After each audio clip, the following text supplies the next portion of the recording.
buat orang yang pakai kacamata, karena anak dulu ngalami, anak dulu pakai kacamata. Dulu anak pernah minus sama silinder. Waktu anak pakai kacamata, waktu anak masih di tempat Ustaz Taufik, ketemu Syekh Muhdhar, Habib Abdullah Muhdhar terakhir. Itu beliau bilang, kalau sholat dilepas kacamatanya, terus ini bisa diamalkan, insya Allah hilang minusnya, hatta silinder. Dilepas kacamatanya, terus fokus ke titik tempat sujud. Dan waktu sujud jangan merem, karena semua orang, mungkin rata-rata orang tuh kalau sujud merem. Tidak, tetap fokus ke titik, di satu titik ya, fokus ke satu titik. Jadi latihan mata itu, fokus ke satu titik tempat sujud, dan waktu sujud pun juga tetap melek dan ngelihat ke titik itu. Selama sholat ngelihat ke titik itu, kecuali nanti waktu asyhadu alla ilaha illallah baru ngelihat ke telunjuk, asyhadu alla, waktu tasyahud asyhadu alla ilaha illallah baru ngelihatnya ke telunjuk. Itu kalau diamalkan, insya Allah minusnya hilang, silindernya hilang. Dan Al-Fakir ngamalkan, hilang. Hanya ke masjid, hitungan menit, dapat pahala. Setiap ke masjid dapat satu istana di surga, bukan di Menteng. Kita dikasih satu tingkat apartemen, 10 apartemen aja sudah bangganya luar biasa. Dikasih istana di surga, hanya ke masjid, turun sebentar, kunci apartemennya turun sebentar ke sini. Habis sholat kembali lagi, makan, minum, tidur silakan. Dapat satu istana di surga. Ngapain nggak sholat di masjid coba? Kan gitu. Belum lagi pahalanya, 25 kali lipat, 27 derajat. Kata Nabi SAW, sholat sendiri dibandingkan dengan sholat berjamaah perbandingan 27 derajat. Kata Abdullah bin Abbas, 1 derajat ke derajat di atasnya yang 27 itu jaraknya 500 tahun. Artinya apa? Sholat sendiri dengan berjamaah bedanya 12.000 tahun. Derajatnya di surga ini. Ngapain? Hanya karena malas melangkah ke masjid, kecuali memang antum sakit, ya lain ada udzur ya. Zina itu adalah hutang. Kenapa? Karena itu perkataan dari Imam Syafi'i, zina itu hutang. Hutang gimana? Jadi ada sesuatu yang belum terbayarkan, maksudnya belum? Bukan gitu, Bibi. Jadi kalau ada seseorang laki-laki berhutang, dia berzina, maka nanti hutang itu ada pada ahli warisnya. Ada ahli warisnya yang nanti akan dizinai sama orang. Azina dainun wa qada'uhu fi ahlihi. Iya, zina itu hutang, dan sesungguhnya cara membayar hutang itu lewat keturunannya. Itu yang dikatakan Imam Syafi'i. Makanya laki-laki kalau dia punya anak perempuan kayak antum, saya punya anak perempuan, jangan coba-coba zina. Mungkin antum yang merasakan nikmatnya, tetapi yang merasakan pedih dan pahitnya adalah anak keturunan kita. Jadi zina itu bukan masalah ringan, zina itu masalah besar. Makanya hati-hati. Makanya selalu saya mengatakan, kalau punya anak perempuan, antum punya anak perempuan, antum punya anak perempuan, itulah saat yang paling tepat untuk menarik tuas rem dari dosa dan kemaksiatan, terutama dosa yang berkaitan tentang perempuan. Kenapa? Karena kamu punya anak perempuan. Karena di waktu maghrib sampai isya itu Pak, kata Rasulullah, itu saat-saat setan sedang bergentayangan Pak. Roh-roh jahat, jin-jin itu sedang bertebaran, kata Rasulullah. Makanya kata Rasulullah, idza aqbalal lail, apabila malam telah datang, fakufu sibyanakum, tahan anak-anak kalian di rumah, jangan keluar. Tutup jendela dan pintu rumah kalian, kata Rasulullah. Karena itu saat setan itu sedang bertebaran. Kadang di waktu maghrib jendela kita terbuka. Kadang di waktu maghrib anak-anak kita main di luar. Akhirnya apa? Jangan salahkan kalau setan pun senang. Kata Rasulullah, tidak ada satupun pintu dan jendela terbuka kecuali setan akan masuk. Seorang ibunda, kalau dia dihadapkan ke dua pilihan, menyuruh anaknya untuk menyapu contoh, menyuruh anaknya untuk cuci piring, menyuruh anaknya untuk cuci baju, dengan dia sendiri yang melakukan kegiatan itu, maka lebih mudah dia yang mengerjakan sendiri. Lebih mudah ibu nyapu karena dia sudah pinter, lebih mudah bagi seorang ibu untuk cuci piring karena memang itu kerjaan dia yang biasa dia lakukan selama ini, cuci baju dia tinggal masukkan. Ketika dia berperan sebagai seorang madrasah, dia melihat anakku harus bisa cuci piring. Akhirnya sang ibu, ayo nak, cuci piringmu nak, bawa yuk, bu antar ke tempat cuci piring. Ini proses ini melelahkan. Anaknya nyuci tidak bersih, kemudian nyapu tidak bersih. Ini proses ini adalah proses yang melelahkan bagi ibu. Sehingga banyak ibu memangkas proses ini, kemudian dia melakukan kegiatan sendiri. Anaknya dibiarkan nggak tahu apa. Tapi seorang ibu yang harus mempersiapkan, membangunkan anaknya, dibangunin anaknya untuk bantuin ibunya bikin sarapan. Ini lebih sulit dibandingkan dengan ibu yang bikin sarapan, dia siapkan di meja makan, kemudian dia bangunkan anak, enak sarapan. Mana yang lebih berat? Yang lebih berat adalah proses pendidikan anak itu. Dan ini banyak tidak dilakukan oleh para ummahat. Jadi pola asuh bagaimana anak-anak itu jadi berani. Mereka bekerja sejak kecil, mereka beraktivitas. Psikologi istri dilihat juga, bisa apa enggak dia menanggung beban mendidik sang anak, dilihat psikologisnya. Tidak semua istri psikologisnya kuat dan mampu mendidik anak dalam jumlah yang banyak. Biasanya 2 anak pertama cukup dulu.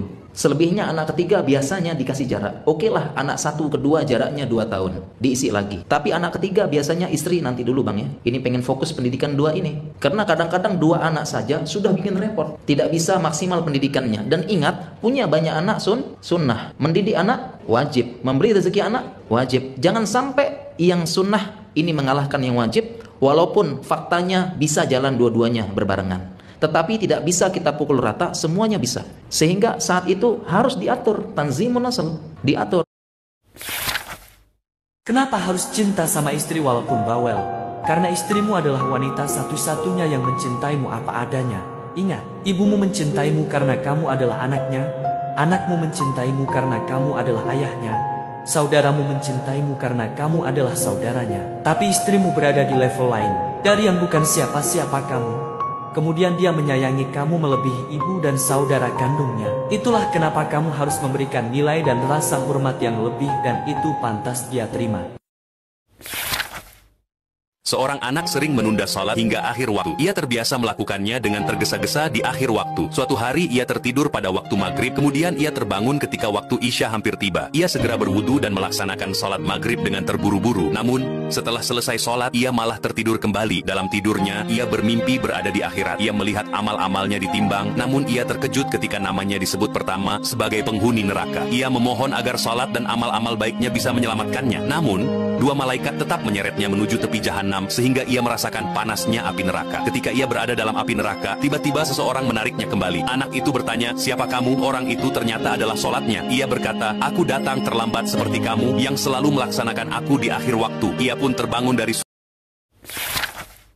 Dan nasihat untuk semua laki-laki, kalau mau memunculkan loyalitas dari seseorang, terutama istri, tetangga bantal, gitu kan, maka harus royal. Royalitas memunculkan loyalitas. Masya Allah. Ya. Dan ini semua melanggengkan hubungan suami istri, orang tua sama anak, sahabat dengan sahabat, pemimpin sama bawahan, bawahan sama atasan. Ini royalitas ini penting. Kalau bahasa agama kita sedekah, berbagi, itu luar biasa. Sering memberi itu akan bisa membeli hati orang lain, memunculkan loyalitas dia. Nah, seperti itulah. Jadi kalau ada suami justru yang selalu perhitungan dengan istrinya, dia mampu tapi dia nggak mau kasih misalnya, kayak ini hanya akan merusak ya hubungan baik dan keharmonisan. Setelah itu dia mau menggauli istrinya, dia mau banyak tuntutan untuk perawatan rumah, anak. Berarti dia sendiri juga tidak memberikan sesuatu yang bisa memuaskan mereka. Suami maksiat, ibu ndak tanggung. Suami ndak sholat, ibu ndak tanggung. Tapi anak ndak jilbab, anak ndak sholat, anak ndak puasa, ibu yang nanti diminta tanggung jawabnya. Ngapain ngawasin suami? Kita ndak tanggung dosanya, tapi anak kita tanggung dosanya. Maka ibu, didik anak kita, ibu, terutama sholat. Cari mati anak mau baik kalau dia tidak sholat. Apa yang mau diharapkan? Coba anak-anak kita yang cantik, yang kecakep-cakep, yang baik kerjanya, itulah yang potensial menyengsarakan orang tuanya. Tapi coba anak kita yang sekolahnya seadanya, akhlaknya baik, inilah yang ngurus orang tuanya di usia senjanya. Maka anak yang soleh dan soleha, itulah yang akan menolong orang tuanya ketika ada di kubur. Dia akan berdoa, Allahumma ghafirli wali walidayya warhamhuma kama rabbayani shaghira. Saya pernah dengarkan kasetnya Syekh Muhammad Urifi, jazakallahu khair. Beliau pernah bicara, ya, kebetulan berhubungan dengan ayat ini gitu, Az-Zariyat ayat 51 sampai 56 sampai 58. Saya dengarkan dia bilang, ada teman dia tanya, seorang pengusaha di Mekah, karena beliau kebetulan dosen di Ummul Qura tadinya. Saya dengarkan dia bilang, temannya naik mobil sama dia, seorang pengusaha, lalu dia bilang, "Syekh, ajarin saya satu doa yang saya bisa amalkan supaya rezeki saya terus bertahan dan bertambah." Kata Syekh Muhammad Urifi, saya hanya bisa mengingatkan kamu ayat ini. A'udzu billahi wa ma khalaqtul jinna wal insa illa liya'budun, ma uridu minhum min rizqin wa ma uridu an yut'imun, innallaha huwar razzaqu dzul quwwatil matin. Temannya rupanya pulang, diamalkan kata-kata ya Razzaq dzul quwwatil matin. Wahai zat yang maha memberi, menciptakan rezeki, memfungsikannya dan mempertahankan, terus menambah. Itu Razzaq. Ya Razzaq dzul quwwatil matin. Sebaik-baik tempat untuk bersandar, gitu kan. Diamalkan. Kata Syekh Muhammad Urifi, setelah sebulan saja dia telepon saya dengan senyum, dengan gembira, ya dengan tertawa dia mengatakan, "Syekh, alhamdulillah." Ya, dalam bahasa Arab, inna razaqanir razzaq dzul quwwatil matin bimilyur riyal. Maksudnya, zat yang maha pemberi rezeki tadi itu benar-benar saya amalkan dalam hidup saya dan dia telah memberikan saya rezeki 1 juta rial dalam. Sungguh mengerikan. Inilah hisab yang menanti bagi para perokok. Faktanya banyak umat muslim yang sebenarnya sudah mengetahui bahwasanya merokok merupakan salah satu perbuatan yang dapat merusak kesehatan dan juga perbuatan yang dilarang dalam agama. Padahal setiap kepulan asap yang kau hembuskan di tempat-tempat umum yang membuat orang lain terganggu hingga membuat mereka menyingkir, membuat mereka menutup hidung dan mulut mereka. Kelak semua itu akan diadili di hadapan Allah Subhanahu wa Ta'ala pada hari kiamat. Duhai para Anda perokok di tempat umum, betapa banyak orang yang akan menuntutmu kelak. Engkau pun akan bingung dan bertanya, siapa orang-orang ini? Mengapa mereka menuntutmu? Padahal engkau sama sekali tidak kenal mereka. Disitulah engkau baru sadar mereka adalah orang-orang yang kau zolimi dengan kepulan asap-asapmu. Saya sarankan sih kalau mau nabung pakai emas. Itu lebih mudah. Ini saya sarankan. Karena ayat-ayat di Quran ketika bicara harta itu kebanyakan bicara tentang emas dan perak. Kapan kita tidak bersabar, Allah tinggalin kita. Kapan kita tidak bersabar, maka solusi disuruh cari sendiri. Tapi kalau kita bersabar, Allah kasih kita solusi. Kenapa Allah cinta sama orang yang sabar? Dan kita tahu ayat Allah, innallaha ma'as sabirin. Allah bersama orang yang sabar. Yang di PHK, yang ngelamar kerja nggak diterima, yang diuji oleh suaminya, yang diuji dengan istrinya, yang diuji dengan mertuanya. Kita semua hidup dengan ujian. Karena memang kita diciptakan untuk diuji. Lihat kita sabar nggak? Sedikit-sedikit marah, sedikit-sedikit curhat, sedikit-sedikit cerita sama orang, ada masalah sedikit nangis, cerita sama orang. Itu namanya nggak sabar. Gini. Itu namanya kita curhatin Allah sama orang. Mana sabar seperti ini? Kalau bisa seperti Nabi Yakub, fasobrun jamil, sabar yang indah. Sabar yang indah adalah sabar tanpa mengeluh kepada manusia. Aku hanya mengeluhkan kesedihanku hanya kepada Allah. Bapak ke surga, anak ke neraka. Istri ke surga, suami ke neraka. Anak ke surga, bapak ibu ke neraka. Apa antum tega melihat anak antum berpisah dengan antum di akhirat?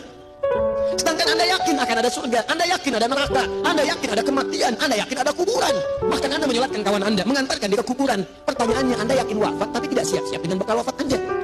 Anda yakin pengen ke surga tapi mengerjakan amalan yang menjauh dari surga, kan aneh. Wa qasamtu laka rizqaka fala tat'am. Kalau kamu benar-benar ibadah, aku telah tetapkan rezekimu. Kamu jangan khawatir. Rezeki kamu itu telah tetap, surga kamu yang belum teratur. Habis kunci. Rezeki kamu tetap sebelum kamu wafat, aku berikan. Tidak ada orang wafat yang tidak mendapatkan rezeki. Semua diberikan. Jangan takut kata Allah. Engkau kerjakan ibadah karenaku, aku jadi kecil dunia. Tundukkan untukku, mudah. Tapi kalau engkau berpaling padaku bermain-main dengan dunia, maka aku akan jadikan engkau tertunduk mencari dunia. Capek tuh. 24 jam capek cuma putar-putar. Demi Allah saya katakan, yang dimaksud penghafal Quran dalam Al-Quran dan Hadis tidak disebutkan orang yang hafal 30 juz. Tapi yang disebutkan orang yang cinta dengan Quran dan dia tidak ingin kehilangan interaksi dengan Quran. Jadi walaupun Anda menghafal dan Allah tidak tetapkan 30 juz, mungkin hanya 1 juz, 2 juz, gak apa-apa. Wafat dalam keadaan sedang menghafal Quran. Itu yang disebut ahli Quran. Jadi jangan bayangkan ahli Quran hafal 3 juz, 30 juz, bukan. Orang yang cinta dengan Quran dan dia terus ingin mendekat kepada Quran. Ya, kalau Anda sudah dekat dengan Quran, maka otomatis maksiat akan ditinggalkan. Jadi kalau sudah ada maksiat, berjuang dulu. Ada maksiat, palingkan. Masih pengen lihat, palingkan. Istighfar, sampai Anda membenci maksiat yang dimaksudkan. Gak apa-apa, normal. Lakukan, tinggalkan, sampai perasaan tidak suka terhadap itu semua.